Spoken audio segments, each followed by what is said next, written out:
नमस्कार, मी मुग्धा इंदुलकर. आजचा video cinematic नाही आहे ना काही ॲक्टिव्हिटी आहे. आजच्या व्हिडिओमध्ये मी फक्त तुमच्याशी गप्पा मारणार आहे. गावात शिफ्ट झाल्यानंतर मी छान छान व्हिडिओज बनवले. आजूबाजूची हिरवळ, आजूबाजूची शांतता, आमचं घर, आमचं रुटीन अशा व्हिडिओज तुम्हाला दाखवल्या. पण याचा अर्थ असा नाही आहे की गावात काहीच प्रॉब्लेम्स नाही आहेत. उलट आम्ही शिफ्ट झाल्यानंतर 2-3 महिने तर असं काही घडलं ज्याच्यासाठी आमची मानसिक तयारीच नव्हती. तर आजच्या व्हिडिओमध्ये मी तुम्हाला हेच सांगणार आहे की गावात शिफ्ट झाल्यानंतर आम्ही काय काय फेस केलं. तर डिसेंबर 2025 मध्ये आमचा निर्णय 90% तरी पक्का झाला की आपण गावी जाऊया. पण थोडंफार मनात होतं की आपल्याला जमेल का, आपण असं अचानक उठून गेलो आणि मग नाही जमलं तर आपल्याला परत मुंबईत यावं लागेल का. त्यामुळे आम्ही एक डिसिजन घेतला की आपण 1 महिना गावात राहून बघूया की आपल्याला जमतंय का. कारण आम्ही आमच्या आई वडिलांसोबत राहणार होतो आणि माझे बाबा त्यावेळेला त्यांची तब्येत ठीक नव्हती, त्यामुळे त्यांना रेग्युलर चेकअप्सला घेऊन जावं लागायचं.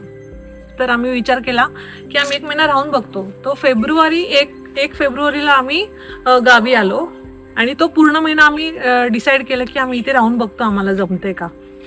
आणि सगळ्यात मेन आमचा जो पॉईंट होता तो होता हॉस्पिटल, की आजूबाजूला हॉस्पिटल किती जवळ आहे. कारण माझ्या वडिलांची तब्येत खालीवर अशी होत राहायची तेव्हा, त्याच्यामुळे हॉस्पिटल खूप गरजेचं होतं आमच्यासाठी.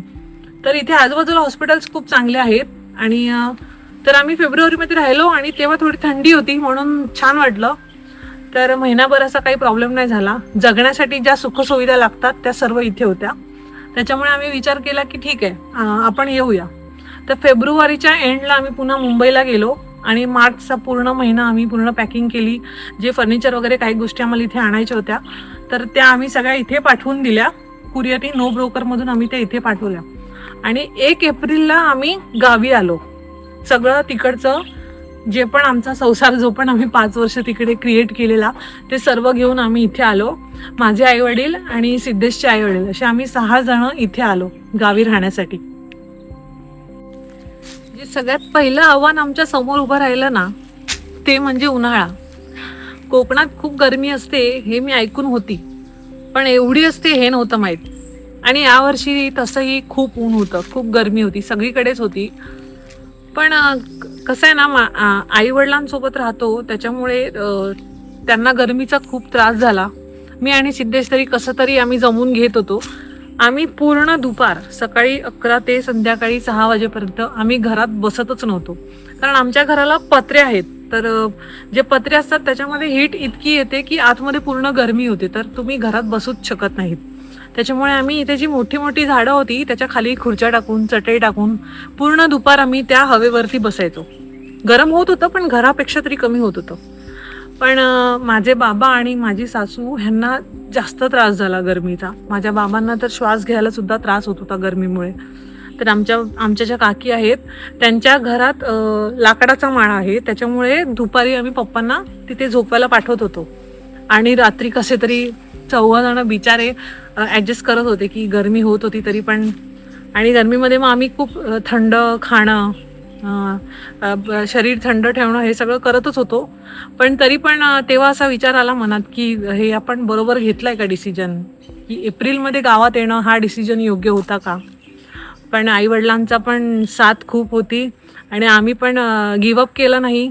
आम्ही पण ठरवलेलं की आता हे आपण केलं आहे तर आपण ह्याला सामोरं जायचं. आणि कसं तरी आम्ही करत होतो.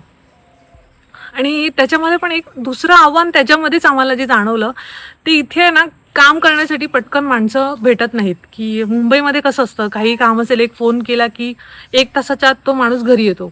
तर इथे तसं नव्हतं. तर आम्ही मुंबईवरून AC इथे घेऊन आलेलो जो आमच्याकडे होता.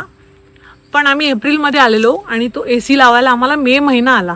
1 महिना लागला आम्हाला, कारण AC लावण्यासाठी सुद्धा आम्हाला माणूस भेटत नव्हता. आणि पत्रे असल्यामुळे AC लावू शकत नव्हतो. त्याच्यामुळे आम्ही घरावरती असं सिलिंग बनवलं, जे शीट्स असतात सिलिंगच्या त्या टाकल्या, म्हणजे ACची कूलिंग प्रॉपर राहील. आणि मी अशा प्रकारे AC लावला की दोन्ही रूममध्ये त्याची हवा खेळती राहील जर तुम्ही दरवाजे उघडला तर. तर ते पूर्ण 2 महिने आम्ही आई वडील आणि आम्ही असे झोपलो की दोघांना त्या ACची हवा लागू शकते. मे आणि जून, मेमध्ये आमचा AC लागला. तर गरमीचा खूप त्रास झाला. पण आता वाटतंय की आम्ही त्याला पण आम्ही सामोरं गेलो आणि आईवडिलांनी आम्हाला खूप साथ दिली त्याच्यासाठी. त्यांनी एकदाही असं म्हटलं नाही की हे नाही होत आहे, आपल्याला हे नाही जमत आहे, आपण इथून निघून जाऊया. माझ्या मनात येत होतं कधी कधी की आपण आईवडिलांना आणून चूक केली का इकडे, असं पण वाटत होतं मला.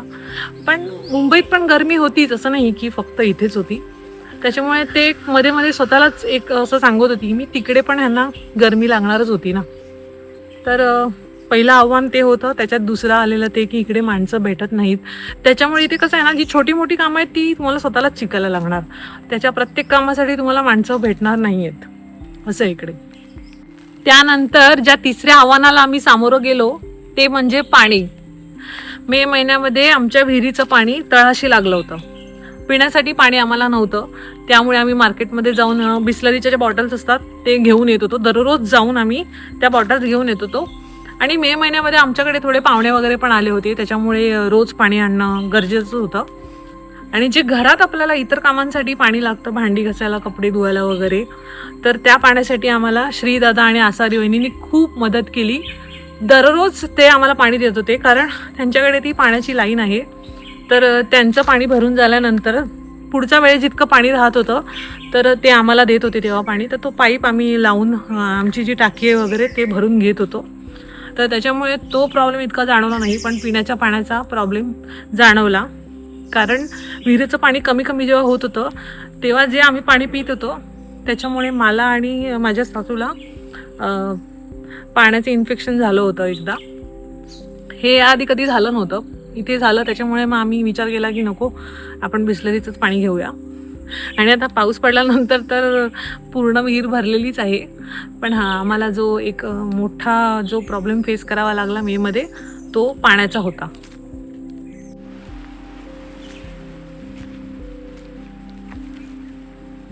त्यानंतर चौथं आणि सगळ्यात मोठं आव्हान ज्याला आम्ही सामोरं गेलो ते होतं मे मध्ये पडलेला अवकाळी वादळी पाऊस. कोकणामध्ये खूप गरमी होते म्हणून त्रास होत असताना अचानक संध्याकाळी सगळीकडे अंधार पसरला आणि जो जोरात पाऊस चालू झाला त्याच्यानंतर जे पण आम्ही बघितलं तेव्हा मला असं वाटत होतं की आपण चुकलोय असं मला वाटतंय. आत्ता शिफ्ट होऊन थोडं थांबायला पाहिजे होतं. कारण त्यावेळेला कसं होतं ना, घरी कोण नव्हतं. मी, माझी आई आणि माझे बाबा, आम्ही तिघच होतो. आणि सिद्धेश आणि त्याचे आई बाबा हे लग्नाला गेले होते. तर आम्ही इथे पहिल्यांदाच राहतोय. तर पाऊस तर बघितलाच नव्हता मी की इकडे कसा पडतोय, आणि त्याच्यात पण वादळ, आणि इतक्या जोरात आवाज येत होता, समजतच नव्हतं की कुठे काय पडतंय आणि कसला आवाज येतोय. तर आम्ही फटाफट आम्ही सगळे दरवाजे लावून घेतलो आणि आम्ही आतमध्ये बसलेलो. आणि खूप जोरात आवाज झाला आणि तर समजायलाच नाही, मार्गच नव्हता की कुठे आवाज झाला, कसला आवाज झाला. तरी पण आम्ही थोडंसं असं खिडकी थोडीशी उघडून बघत होतो. तर पहिला मला जे दिसलं ते म्हणजे आमची जी गाडी होती त्याच्या बाजूला फणसाच्या मोठ्या फांद्या पडल्या होत्या जोरात. आणि तेव्हा पण वादळ चालू होतं. खिडकी उघडताना सुद्धा त्रास होता, दरवाजा तो उघडायचा सोडूनच द्या. आणि त्याच्यानंतर अचानक आवाज यायला लागला पाण्याचा, असं पाणी असं जोरात पडतो तसा.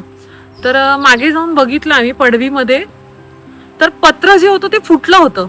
तर जो त्याआधी जो आवाज आलेला जोरात तो हा आवाज होता की आमच्या बाजूचं दुसऱ्या पडवीतलं जे पत्र होतं ते उडालं आणि या पत्रावरती पडून तिथे मोठा असा खड्डा झाला आणि त्याच्यातून पूर्ण पाणी पडत होतं. आणि जे ते पाणी ज्याच्यावर पडत होतं तो स्विचबोर्ड होता. आणि त्याच्यामुळे, आणि लाईट तर आधीच गेलेली, पाऊस सुरू व्हायच्या आधीच जेव्हा अंधार झाला तेव्हा लाईट गेलेली. तर ते सगळं बघून असं सुचतच नव्हतं की, आणि पूर्ण अंधार झालेला, घरात पण काहीच दिसत नव्हतं. तर मग काहीतरी मी आणि आई आणि पप्पांनी थोडंसं असं विचार करून मग घरातली एक बालदी घेऊन त्या पत्राच्या खाली, म्हणजे माळ्याच्या वरती तो पत्रा होता, तिथे गॅप होता, बालदी ठेवू शकत होतो आपण. ते बालदी ठेवली आणि स्विचबोर्ड जे होतं त्याच्यावरती असं गोंडपाट ठेवून दिलं, जेणेकरून ते तो ओलं नाही होणार वरून पाणी जरी आला तरी. आणि त्यावेळेस तसं वाटत होतं की आता लाईट नको येऊ दे, सिद्धेश घरी येऊ दे आधी. आणि सिद्धेशला फोन लावायला जेव्हा गेलो आम्ही, नेटवर्कच गेलेलं. जसा पाऊस सुरू झाला तेव्हा नेटवर्क गेलं आणि 1-1.5 तास तो पाऊस पडत होता. आमच्या मागे, झाडाच्या मागे पेरूचं झाड होतं, ते झाडाच्या मोठ्या फांद्या झाडावर, घराच्या पत्रावरती पडल्या होत्या. तर त्याच्यानंतर 1-1.5 तासांनी थोडंसं शांत झालं, लाईट काय आली नव्हती, नेटवर्कचा काय पत्ता नव्हता. आणि मग अर्ध्या पाऊण तासांनी सिद्धेश घरी आला, कारण ते सुद्धा लग्नाला गेले, तिथे पण पाऊस पडत होता, अडकले होते ते लोक पण, त्यांना पण काळजी वाटत होती कारण आम्ही तिघच घरी होतो. मग त्याच्यानंतर सिद्धेश आला आणि पप्पा पण आले, मम्मीने आली कारण आमच्या घरातलं लग्न होतं तर ती तिथे गेली होती, मम्मी म्हणजे माझी सासू. तर त्याच्यानंतर आम्ही सगळं थोडंसं बघितलं, इकडची भरपूर झाडं पडली होती, इथे आवळ्याचं झाड होतं ते पडलं होतं, सगळं अस्ताव्यस्त झालं होतं, झाडावरचे सगळे आंबे पडलेले होते. जे आम्हाला 1 महिनाभर पुढे खायला मिळाले ते पूर्ण आंबे, कच्चे आंबे तसे पडले होते. 12-13 फणस झाडावरून पूर्ण खाली पडले होते आणि खूप असा धुमाकूळ कसा होतो तसं झालेलं पूर्ण. तर त्याच्यानंतर मग सिद्धेश आला घरी आणि आम्ही थोडंसं आवरावर केलं. मग त्यांनी बघितलं पत्राचा काय प्रॉब्लेम झालाय तो. आणि मम्मी त्या दिवशी रात्री लेट आली थोडीशी, म्हणजे 11:30 वगैरे मम्मी आली असणार घरी, तोपर्यंत लाईट आली नव्हती. नेटवर्क आलेलं थोडंफार, खूप लो होतं नेटवर्क, म्हणजे बाहेर घराच्या जाऊन तुम्ही बोलू शकता, घरात नाही बोलू शकत. आणि इथे खूप चांगलं नेटवर्क आहे, एअरटेलचं नेटवर्क खूप फास्ट आहे माझ्या घरी. तर आम्ही रात्री वाट बघितली आणि त्या दिवशी पण आमच्याकडे पाहुणे आले होते संध्याकाळी. तर लाईट 10 वाजले, 11 वाजले, 12 वाजले, लाईट नाही आली, 1 वाजला, 2 वाजला, लाईट नाहीच आली. दुसऱ्या दिवशी सुद्धा लाईट आली नाही. आणि त्यामुळे झालं असं की काम पूर्ण खोळंबलं माझं. आमचं काम पूर्ण ऑनलाईन आहे. मी नेक्स्ट व्हिडिओ बनवीन की आम्ही काय काम करतो ते. जर तुम्हाला जाणून घ्यायचं असेल तर कमेंट करून सांगा मला की आम्ही काय करतो ते तुम्हाला डिटेलमध्ये जाणून घ्यायचं आहे. तर ठीक आहे ते. तर त्याच्यानंतर दुसऱ्या दिवशी 12-12:30च्या टायमामध्ये म्हणजे असं झालं की आता क्लायंटला इन्फॉर्म तर करायला लागेल की इथे लाईट नाही आहे, कारण फोन नेटवर्कच नाही आहे, फोन बंद आहेत, स्विच ऑफ झालेले फोन, लाईटच नव्हती. तर कसं करणार सगळं. तर आम्ही विचार केला की जिथे आजूबाजूला आमचे थोडेफार पाहुणे राहतात वेगवेगळ्या गावामध्ये, की तिथे जाऊया का असं. मग मम्मीचा फोन फक्त चालू होता आणि मग घराच्या बाहेर थोडंसं नेटवर्क येत होतं, ज्यांना त्यांना फोन करून विचारत होते, काही काहींचा फोन लागला, काही काहींचा नाही लागला. कुठेच लाईट नव्हती, कुठेच नाही. त्या दिवशी दुपारी लाईट आली 1:30 वाजता, जेव्हा मला असं झालेलं की यार तर काम कसं करणार, कसं. त्या दिवशी मला असं खूप झालेलं की चुकलीच आहे मी आत्ता या टायमामध्ये इथे येऊन, आपण थोडंसं पुढे बघायला पाहिजे होतं यायला. पण तेव्हा लाईट आली तेव्हा थोडंसं बरं वाटलं की लाईट आली. नेटवर्क अजून आलं नव्हतं घरात, पण ठीक आहे लाईट तर आली. मग थोडं जे काम होतं ते सगळं केलं आम्ही. आणि मग बाहेर जाऊन असं घराच्या बाहेर नेटवर्क होतं तर क्लायंट्सना फोन करून सांगितलं की असा असा प्रॉब्लेम आहे. तर त्याच्यानंतर जात येत राहत होती लाईट, असं नाही की पूर्ण वेळ लाईट होती, पण येत होती मध्ये मध्ये. पण मला त्याच्यानंतर कळलं की आजूबाजूची गावं आहेत जी, म्हणजे मी ॲक्च्युली सिटीच्या थोडं जवळ राहते म्हणून इथे लाईट लवकर आली. ॲक्च्युली 2 दिवस नव्हती पण तरी पण लवकर आली. आजूबाजूच्या गावांमध्ये 8-8 दिवस लाईट नव्हती, नेटवर्क नव्हतं, कोणाला काहीच माहीत नव्हतं की काय कुठे चाललंय काय वगैरे, जोपर्यंत तो माणूस स्वतः तिकडे जाऊन बघत नाही. तर तेव्हा थोडंसं सवय नव्हती ना, कारण आयुष्य पूर्ण मुंबईत गेलं तर असं भीती वाटायला लागली की असं परत झालं तर, परत नेटवर्क गेलं तर कामावरती परत त्याचा इफेक्ट पडणार. तर त्याच्यानंतर मग आम्ही घरी सगळ्यांनी बसून डिसाईड केलं की आपल्याला इन्व्हर्टर घेणं गरजेचं आहे आत्ताच. भले तो पाऊस आता माहीत नव्हतं की नंतर पाऊस कधी येईल काय येईल, परत येऊ शकतो, पण तेव्हा थोडंफार नुकसान झालेलं, त्याच्यामुळे असं वाटत होतं की इन्व्हर्टर घेऊया ते, कारण गरजेचं आहे खूप. कारण मी तुम्हाला म्हटलं तसं की मी आईवडिलांसोबत राहते, तर ते आता थोडे एजेड आहेत, तर त्यांना प्रत्येक वेळी नाही जमणार हे सगळं असं गरमीमध्ये राहणं वगैरे. म्हणून आम्ही विचार केला की इन्व्हर्टर घेऊया, ॲटलिस्ट सगळं बंद असेल तरी पण एक लॅपटॉप चार्जिंग करायला, मोबाईल चार्जिंग करायला तरी पण वीज मिळेल इन्व्हर्टरमुळे. त्याच्यामुळे आम्ही तो डिसिजन घेऊन 10-15 दिवसामध्ये आमचा इन्व्हर्टर लागला. मी म्हटलं होतं ना तुम्हाला की माणसं पटकन भेटत नाहीत, तर मग आम्ही ते केलं. त्याच्यानंतर थोडं आता बरं आहे की लाईट गेली तरी पण आता इथे जास्त वेळ लाईट नाही जात. इथे पावसामध्ये कसं असतं, वारा खूप आला की लाईट जाते, पाऊस पडतो म्हणून लाईट नाही जात. तर हा खूप मला असं वाटते मोठा प्रॉब्लेम होता हा. आणि त्याच्यानंतर असा प्रॉब्लेम नाही झाला, पण 1-2 वेळा नेटवर्क गेलं इथे अचानक पूर्ण. म्हणजे तुम्ही बाहेर जाऊन पण तुम्हाला नेटवर्क नाही मिळणार असं पूर्ण. एअरटेलचं नाही, इथे जिओचं नेटवर्क नाहीच आहे, पण एअरटेलचं नेटवर्क गेलं आहे 2 दिवसात. तर हेच होतं की म्हणजे असं नाही आहे की फक्त सगळं चांगलंच गावामध्ये असतं, असं नाही आहे. मुंबईत पण अडचणी असतात, तशा गावात पण अडचणी आहेत, वेगळ्या पद्धतीत असतात. पण तिथे पण आपण राहून फेस करतोच वेगवेगळे. जे पण मुंबईत आपण ट्रॅव्हल करतो, ट्रेन ट्रॅव्हल करतो, किती थकतो, ते मी पण केलं आहे. पण तेव्हा असं नाही ना वाटलं की यार हे जमत नाही, हे सोडून देऊया. तर मग गावात आल्यावरती गावातले प्रॉब्लेम्स का सोडायचे? ते पण, त्याला पण आपण सामोरं गेलं पाहिजे, त्याच्यासाठी पण आपण सोल्युशन्स काढले पाहिजेत असं मला वाटतं. आणि फार काही लागत नाही, तेच की जगण्यासाठी ज्या पाहिजेत ना आपल्याला सुविधा, त्या सगळ्या आहेत. आणि त्याच्यामध्ये पण इन्व्हर्टर असणं, नेटवर्क असणं, हे तर मला गावात लक्झरीच वाटते की हे सगळ्या गोष्टी आमच्याकडे आहेत. तर हेच होतं.